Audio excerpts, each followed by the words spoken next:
Stoics in the Rough is a series that explores the lives of some of the more interesting Stoics, who are you and Epicurus or Seneca or Marcus or, we all know about those guys. This is what's left after you take away the wheat from the chaff. So today we look at a guy named a Stoic philosopher living in the reign of Tiberius around 25 AD, and we're going to look at his life based off of a letter from the elder Seneca to Lucilius's friend. It's one of the most famous letters in the corpus of Seneca's letters, and it's also one of my favorites. It's not the best written letter, but it is one of the most important ones. It's like Seneca at his most So let's dive into this letter, break it down, and learn about it. Attalus is first introduced to us in chapter 4 of book 7 of the Annals by According to Tacitus, Attalus was a man of great eloquence and was by far the acutest philosopher of his age. His father had been defrauded of his property by who was the emperor's right-hand man at the time, and was exiled to an island where he was reduced to cultivating the ground. Sejanus went on to become infamous for his abuse of power and his lust for land and money, and he actually met his end when Tiberius found out that he was poisoning him, and so he was executed for it.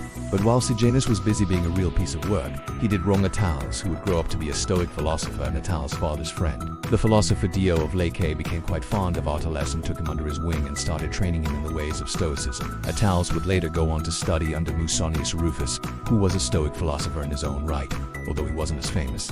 And Rufus became quite fond of Attalus as well, even though Attalus was older than him. So he took him under his wing and started training him in the ways of Stoicism. So both Dio and Musonius saw something special in it. They recognized that he had a natural talent for philosophy, and they wanted to help him develop it. So they trained him in the art of rhetoric and dialectic, which was the main form of philosophical discussion at the time. And Attalus quickly became one of the most renowned philosophers of his generation. The Stoics were quite fond of Attalus because he was a man who truly embodied the Stoic ideal of living in accordance with nature. He was a man who was in tune with the rhythms of the cosmos, and he lived his life according to the dictates of reason and virtue. One story about Attalus that really illustrates this point is the story of how he dealt with an angry mob. According to the story, Attalus was walking through the city of Athens one day when he was confronted by a group of angry men who were looking for someone to blame for their troubles. Now, in any other circumstances, Attalus would have done anything he could to avoid a confrontation with these men. But in this case, he knew that he couldn't escape them, so he decided to stand his ground. As the men approached him, he looked them in the eye and said,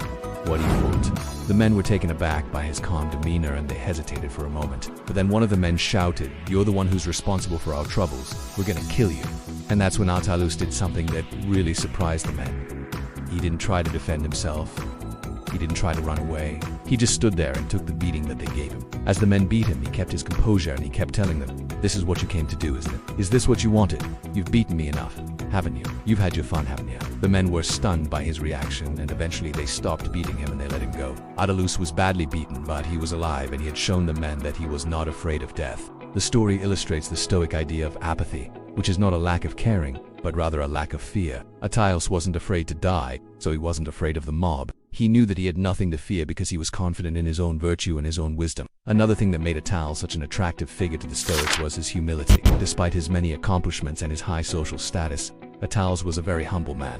He never forgot that he was a student of philosophy, and he always remained open to learning from others. He was not arrogant or self-righteous, and he was always willing to listen to different points of view. In fact, there's a story about Attalus and Pliny the Younger, who was a Roman statesman and writer, that really illustrates this point. One day, Attalus and Pliny were traveling together and they were discussing a particular philosophical problem.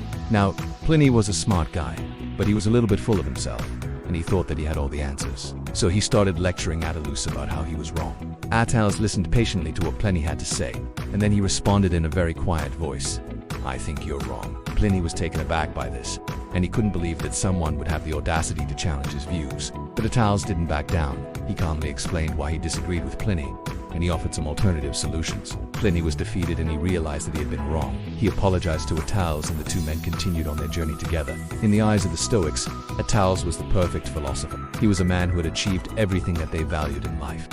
And he was an example to all aspiring philosophers of what could be accomplished if one followed the Stoic path. In fact, Seneca would write a letter to his friend Lucilius about Attalus and how he was the epitome of a Stoic. In this letter, Seneca talks about how Attalus was a man who was able to achieve great things in life without sacrificing his principles. He was a man who was highly respected by everyone around him, and he was a true master of rhetoric and dialectic. Seneca also talks about how Attalus was a man who was able to remain calm and collected in the face of adversity. He was a man who never lost his cool no matter how difficult the situation was. Attalus was a man who was born into wealth and privilege, but he never allowed that to go to his head. He was a man who was highly respected by everyone around him, and he was a true master of rhetoric and dialectic. And Seneca goes on to say that Attalus was a man who was able to live a life of simplicity and contentment. Despite the fact that he could have easily indulged in luxury and excess, he was a man who was able to find happiness in the simple things in life. And he was a true Stoic. If you want to hear more about this letter and what else Seneca has to say about Attalus, make sure to stay tuned for more episodes of Stoics in the Rough. For now, just remember Attalus was a Stoic philosopher who was highly respected by his peers. He was a man who exemplified the Stoic way of life, and he was an inspiration to all who knew him. Until next time, remember, the best revenge is to be unlike him.